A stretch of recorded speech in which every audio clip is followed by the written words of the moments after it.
Halo, selamat datang di channel ini. Ini adalah tugas 3 basis data NoSQL. NIM 0554145, Prodi Sains Data, UPJJ Jakarta. Assalamualaikum warahmatullahi wabarakatuh. Perkenalkan, nama saya Alwan Pangestu, dari UPJJ UT Jakarta dari Prodi Sains Data dengan NIM 055401455. Pada hari ini akan mengerjakan tugas 3, yaitu tugas basis data NoSQL untuk melakukan eksplorasi dan analisis data menggunakan query pada MongoDB untuk menghasilkan laporan berbasis data yang dapat digunakan sebagai bahan pertimbangan kebijakan. Dan berikut adalah videonya. Dan sekarang kita lanjut ke langkah pertama untuk membuat script database dengan nama db dengan name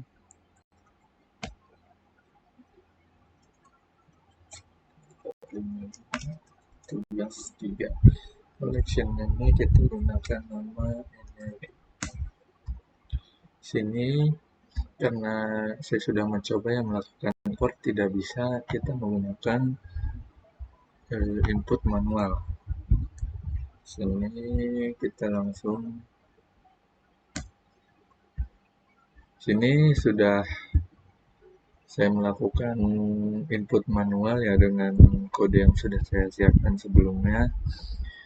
Dan di sini sudah berhasil ya, ada tulisan acknowledge true, dan di sini berarti data nasional dan provinsi sudah sukses masuk ke dalam database. Selanjutnya kita lanjut ke poin kedua, yaitu untuk eksplorasi awal untuk struktur data, yaitu kita menggunakan db scope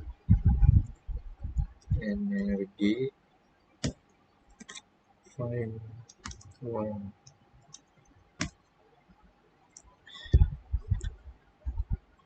Sudah kita jalankan perintahnya, dan berdasarkan output dokumen yang muncul di layar, kita dapat memahami struktur data ini terdiri dari field ID sebagai identifier unik.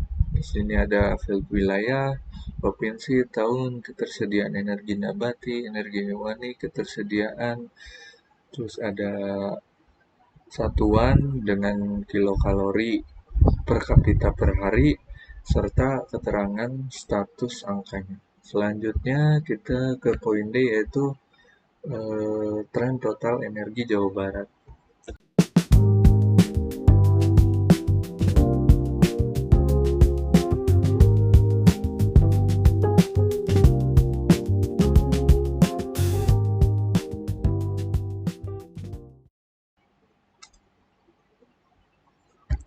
Berikut adalah hasilnya. Berdasarkan hasil query yang tampil di layar, tren total ketersediaan energi di Jawa Barat ini sifatnya fluktuatif. Dan pada tahun 2019 tercatat ada 2.545, 2020 2.642, 2021 ada 2.415, 2022 ada 2.636, 2023 ada 2.587 kilokalori pada tahun 2023. Kemungkinan dampaknya terhadap ketahanan pangan daerah adalah pemerintah daerah perlu menjaga kestabilan jalur logistik pangan utama agar angka ketersediaan kalori masyarakat tidak gampang goyah saat terjadi disrupsi eksternal seperti krisis pandemi. Selanjutnya kita ke poin E, yaitu tren energi nabati Jawa Barat.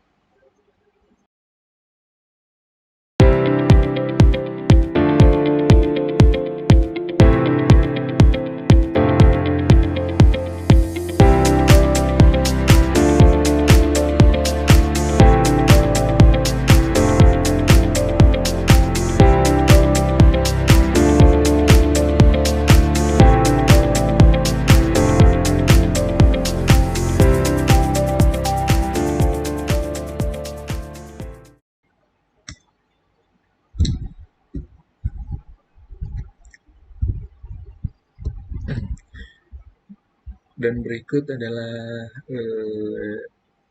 analisis output yang telah saya ketik.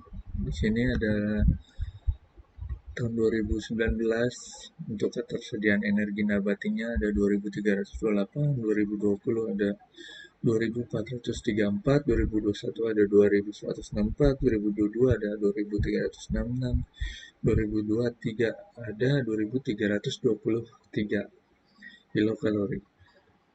Dan untuk analisisnya pola perubahannya adalah berfluktuasi, tidak konstan, di mana angkanya bergerak dari 2382 menjadi untuk 2023-nya ada 2323. Dan insight dari pola perubahan ini menunjukkan bahwa ketersediaan energi pangan masyarakat Jawa Barat dikontrol secara dominan oleh sektor nabati atau tumbuh-tumbuhan dengan porsi kontribusi kalori yang konstan di atas 85% tiap tahunnya. Selanjutnya di poin F ada tren energi hewani Jawa Barat. Kita masukkan kodenya.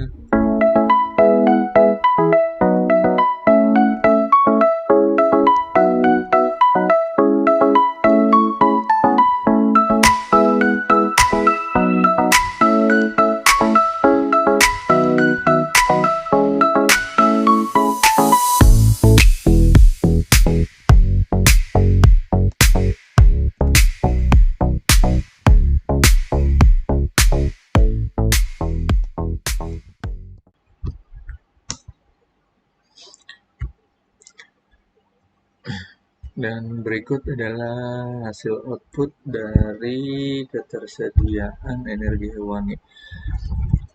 Dan mari kita lihat trennya. Berbeda dengan sektor nabati ya, energi hewani di Jawa Barat ini justru menunjukkan adanya tren peningkatan secara umum dimulai dari 217 kilokalori di tahun 2019, sempat bergeser ke 208, lalu ada kenaikan lagi di 2021, 2022 pun ada kenaikan, lalu di 2023 bergeser ke angka 264. Insight-nya mencerminkan adanya perkembangan positif berupa diversifikasi pola pangan masyarakat Jawa Barat yang mulai meningkatkan asupan nutrisi berbasis hewani, protein hewani. Selanjutnya kita ke poin G, yaitu agresi rata-rata dan peringkat Jawa Barat.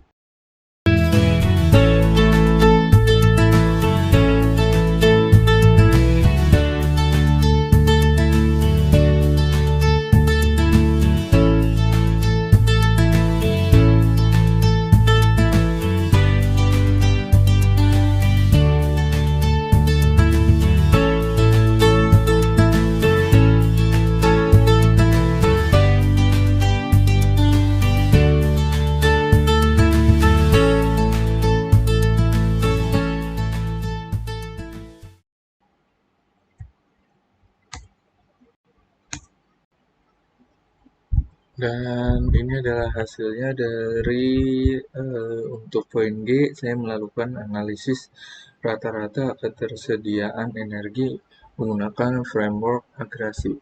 Dan berdasarkan output nyata dari data yang berhasil diproses, di layar sel didapatkan hasil bahwa rata-rata nasional berada di angka 3011 kilokalori, sedangkan rata-rata provinsi Jawa Barat berada bawahnya, yaitu sekitar 2563 kilokalori. Dengan hasil ini, maka posisi Provinsi Jawa Barat menempati dekat papan bawah secara nasional.